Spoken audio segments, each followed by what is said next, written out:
what the heck, I'm making deep fried ravioli today. And, because I don't know why, I just feel like it. I love my digital thermometer because we have to get the oil to 325, and we're only at 219 right now, but heating up fast. That's the best thermometer I own. It's an enormously simple recipe too.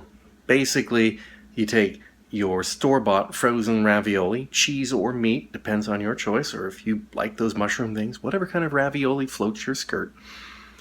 You take them, you dip them in milk or buttermilk or an egg milk wash or whatever you feel like, and then dredge them in Italian breadcrumbs, and then put them in the oil. It's really straightforward, and they are delicious. Oh, and then you dip them in, of course, pasta sauce before you eat them. Here goes. This morning, I've finally decided to try out the BBC's recipe for crumpets, which I get to use my crumpet rings, or muffin rings, if you will.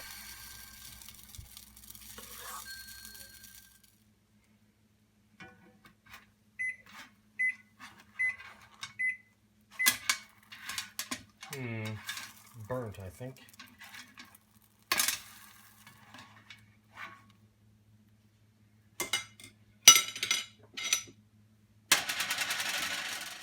Okay, well, crumpet test. Here's the first soft, very hot. Here's a small modicum of butter. Ow, it's a little warm. That's good. So the butter's melting into the flaky holes. And that's melting fairly quickly, so I'll be able to eat this in just a few seconds. And awkward kitchen setup here. I can't really show you this. Here goes. Crumpet.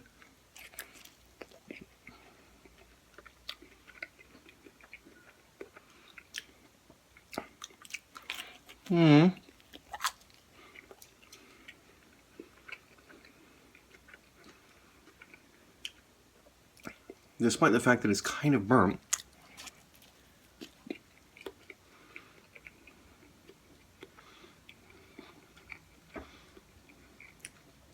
I haven't quite got the, can you see that? I haven't quite got the rise out of it that I would have.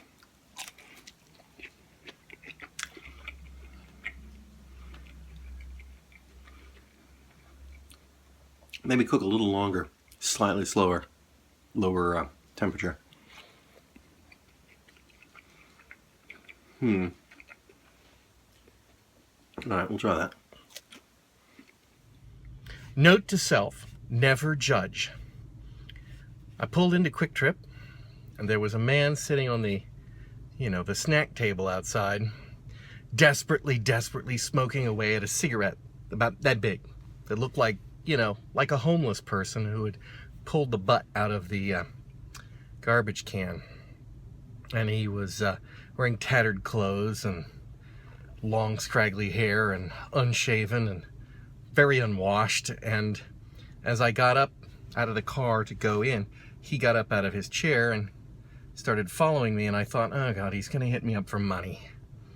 And I walked in, and I held the door for him anyway, as he followed me in, and he seemed very genuinely surprised and said thank you in a very polite way, and did not bother me.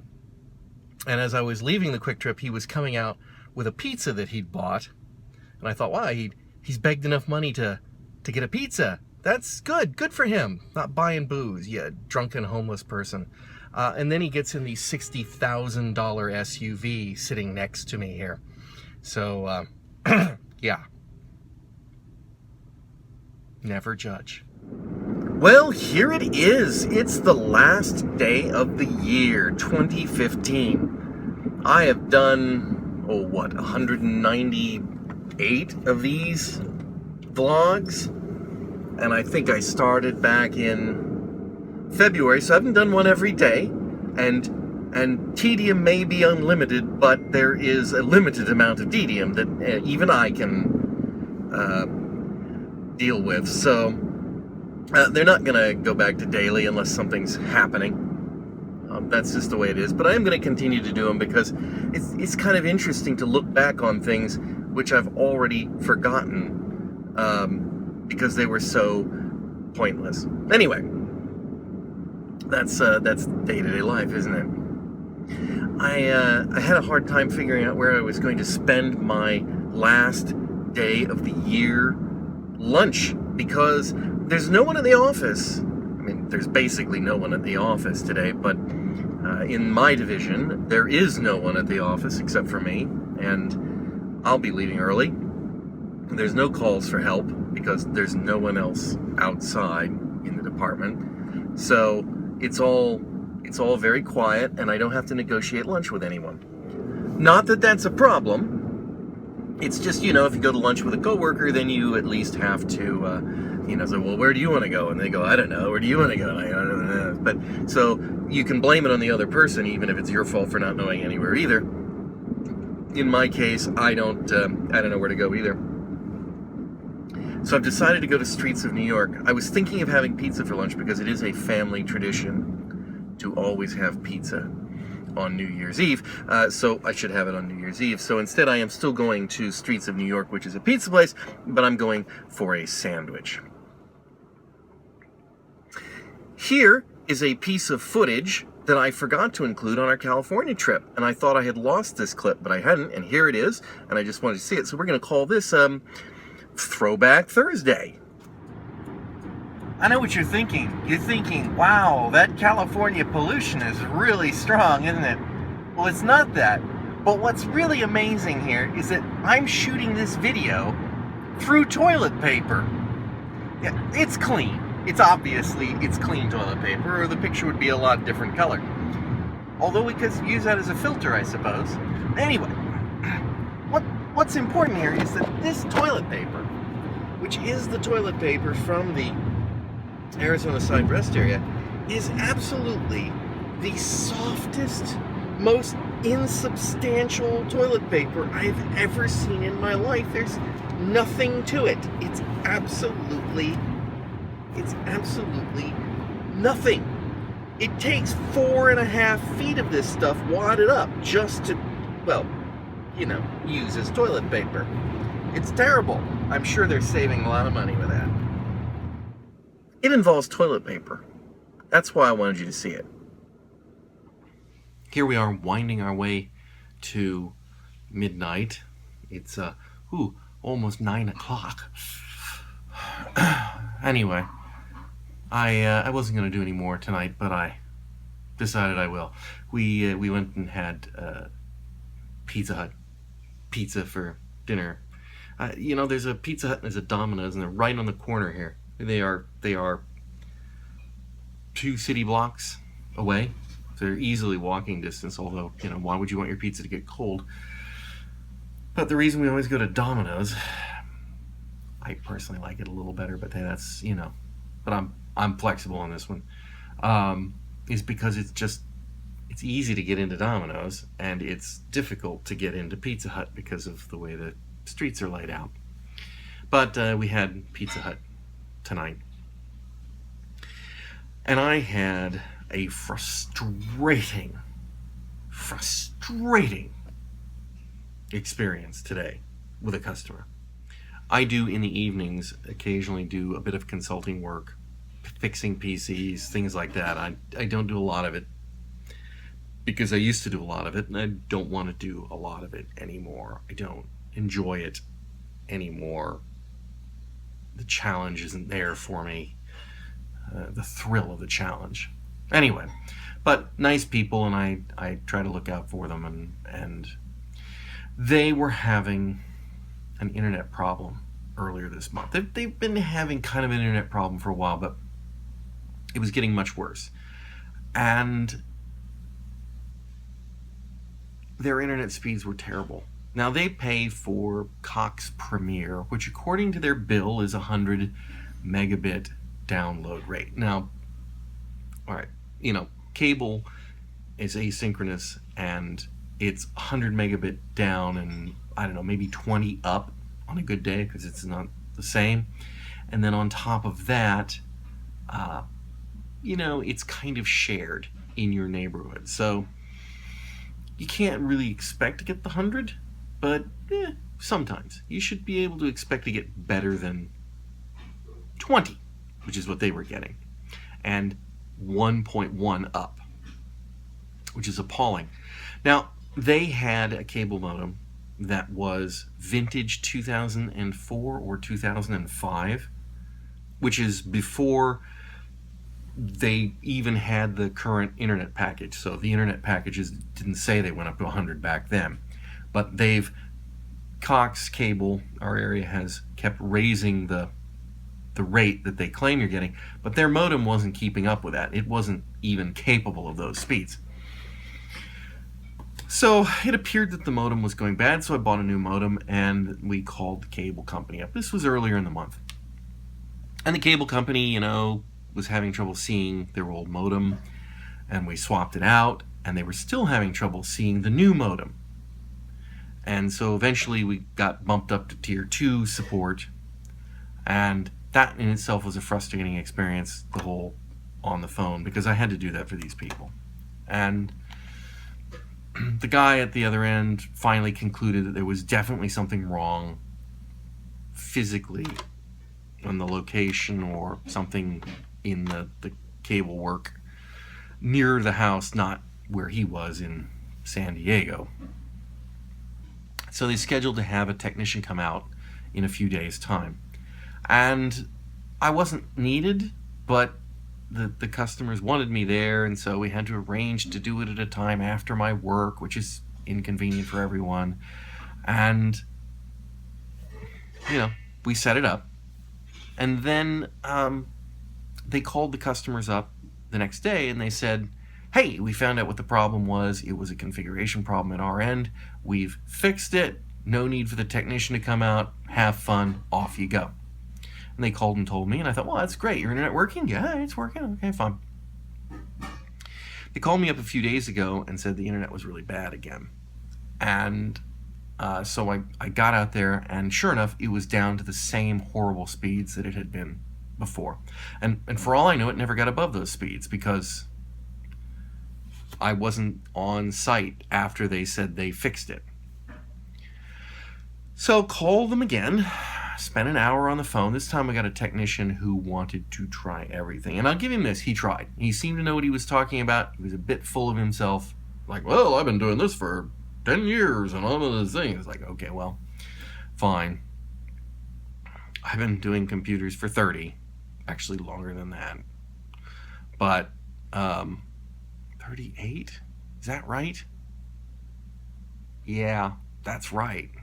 Anyway, I'm old. I'm older than those technicians. I've been doing this longer than those technicians have been alive. Anyway, but the guy on the phone the other day was fine, and he really tried it, and he finally got down to the point where we got to the same conclusion that the first guy was, is that there's something physically wrong at the location somehow. So they scheduled to send a technician out, and again, I'm pressed into it. Now, luckily today was a good day, because we kind of got off early from work, and I had nothing to do, so I went over there after work, and the guy got there early, which is unheard of, and he was about, 9-10 years old, something like that. I don't know if he had somebody driving him around or not, or he was on a bike, something. And when I spoke briefly to the client while he was out of the room, he said, this young fella has gotten off on the wrong foot with me. That he just came in here and started talking about how he didn't like my equipment. And that's what he started with me. He says, yeah, these Aris modems is probably bad. They're made by Motorola, and my experience is these white ones are no good. Maybe that's true. Okay? Maybe it's true. It's the only modem Costco sells. I trust Costco. They'll take it back if there's a problem with it, so that's all good and dandy. But nonetheless, it's a brand new modem, and it's exhibiting the same behavior as the previous modem. So don't try to fob it off on the modem. That just doesn't make any sense. It's not impossible. Don't get me wrong, in diagnosis of something like this, it's not impossible, but it's unlikely. And you focus your efforts on the likely areas, having eliminated, progressively easier things to do. And we eliminated the cable modem by having two of them both exhibiting the same problems. Of course, the other cable modem's long gone. But he gave me this song and dance about this, that, and the other, and he's checked it, and the signal's great here, and he's physically checked the lines, and there's no problems and no splices, and it must be the cable modem. And I explained to him why it wasn't the cable modem, and he's like, well, what we can do is I've got a cable modem in the car, I'll go get one, I'll bring it in here, and he'll install it. So I said, all right, let's do that. So he gets the cable modem, and he brings that. He says, this will take about a minute, and he gets down there, and he's installing the cable modem.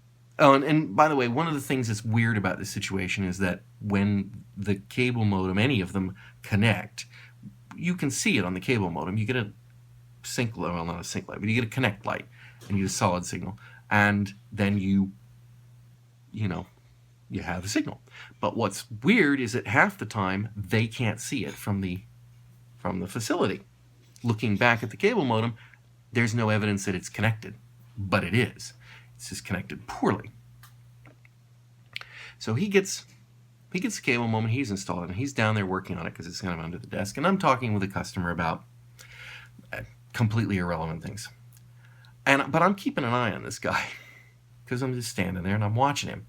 And it's obvious when he hooks it up and it gets the connect light, he's looking over his readings, and although I don't know what his scope says, I can tell by the frown on his face that it's not working. It's doing exactly the same thing now on the third modem. Okay? And he fiddles around with it for 3-4 more minutes. And then I finally broached the subject, and I said, it's not working right, is it? And he goes, no, it's doing the same thing. That is just really, really weird. I go, yeah. So what's next? He said, I don't know. This is really weird. He says, why don't you try, just see what the internet rate is anyway. Like, okay, so I do the speed test on it, and it's exactly like it was before. It's on the new modem. And he's little farting around on his little equipment.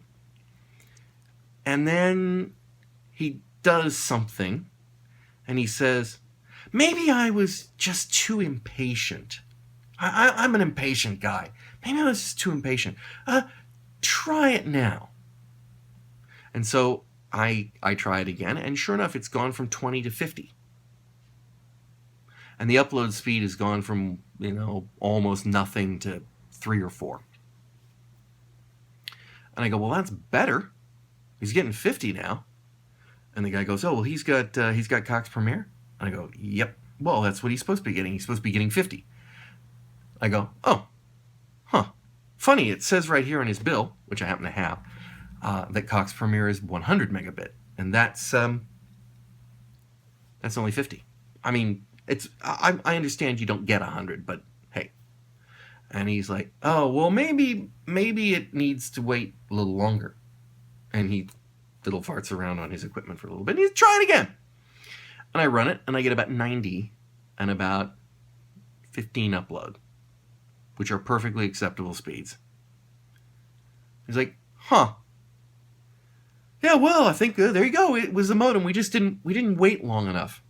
Those Motorola Aris modems, yeah, those white ones, people are having problems with all the time. I don't think it's not a good modem. I said, all right, well, I can take the modem back. So that's not a problem. And then about this time, the phone rings, his phone. And he picks it up and he looks at it, and he picks it up and he doesn't check. He just says, hey, yeah, this is Lance. Can I call you back in a few minutes? And the guy at the other end lets him have it. I can't hear entirely what's going on, but it's, Lance, you never are supposed to do blah, blah, blah from a customer's location. Do you understand me? That's completely unacceptable. And he goes, yeah, I know. Let me just call you back a little bit, and I'll tell you what it's about. Okay? And then the guy still goes off in his ear. It's clearly his supervisor, and he's clearly been doing something here at the site that he's not supposed to do. And so now we've got this situation where I've been working on this thing for hours, having to deal with the cable company, and that's billable time, and I don't like doing that because, and especially now, it's like my diagnosis says you need a new cable modem, so we got him a new cable modem, but it doesn't work. But I didn't feel too bad about it because they had an incredibly slow cable modem, and you're getting a new one that should give you much better throughput anyway. So, I mean, it was an upgrade, right? It wasn't just a swap out. I threw away a good modem in favor of another identical modem. It wasn't anything like that.